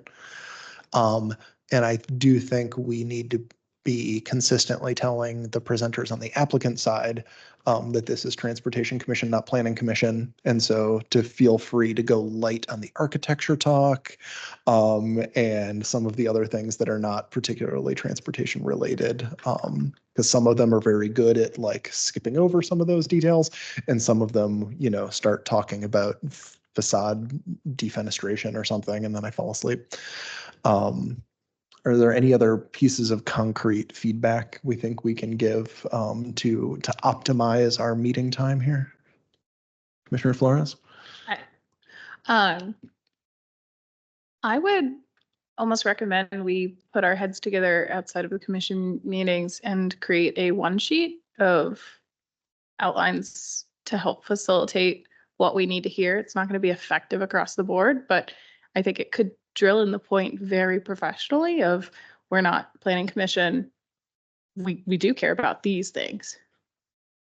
Yeah, and we could get some stuff in there that we often have to ask about because it doesn't get brought up by default. Like, how many doors do I have to hold open to get my bike into the bike room? Cool. Anything else? Commissioner Hussain? Yeah, I think like today's presentation where they had a specific transportation like section. Like I thought that was nice because it meant that they were catering specifically towards this group, and I thought that was it just made the presentation a lot easier to follow, and it kind of naturally filtered out all of the non-transportation conversations that could have come up. So it's something like that, like some Yeah. kind of, I think the goal is to get everybody's presentation up to that level, because that presentation was that level because like this is all Ket does. But not everybody has that land use lawyer. Cool. I think that, oh, hey, Commissioner Muradovic, are you going to be around on May 30th? Yes. Cool. Can you run the meeting? Because I'm not going to be here. Yes. Awesome. Anything else for the good of the order? We are adjourned. Well, real quick, Nope. you want me to take that on as an action item to start drafting? I can start drafting. Great. This is how I got into the subcommittee, guys. It really was my fault. Justin, did you see it on the TC calendar or where did you see? Oh, on the new, on the on-base agenda? Oh, okay, okay.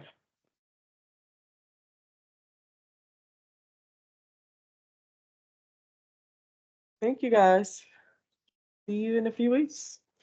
Yeah. Oh my gosh, they all come up really quickly. Yeah.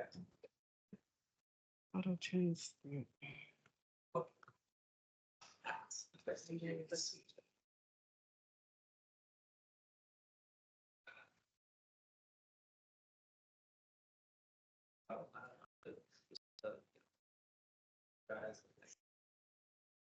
Oh, I didn't mention that I changed my name, did I? I mentioned it at the next one. I didn't mention that I changed my name. In the email, okay, okay, okay.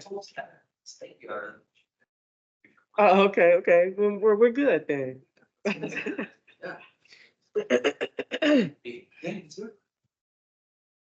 Uh,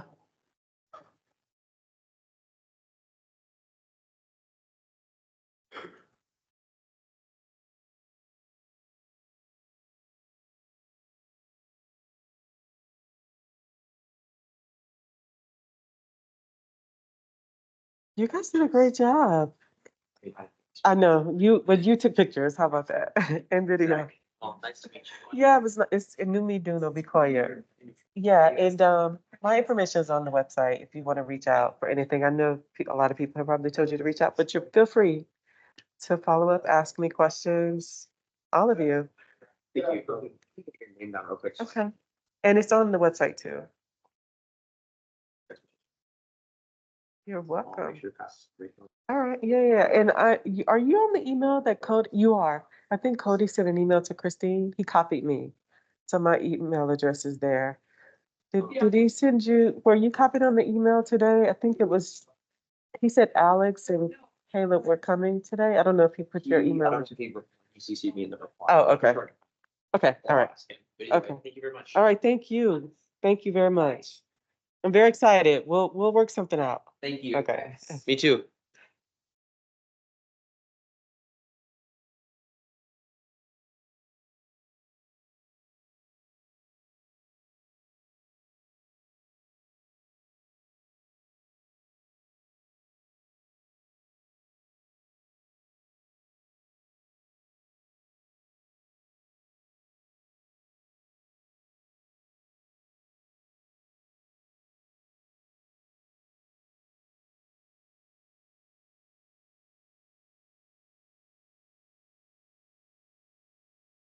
Lies can be a bit much, you know?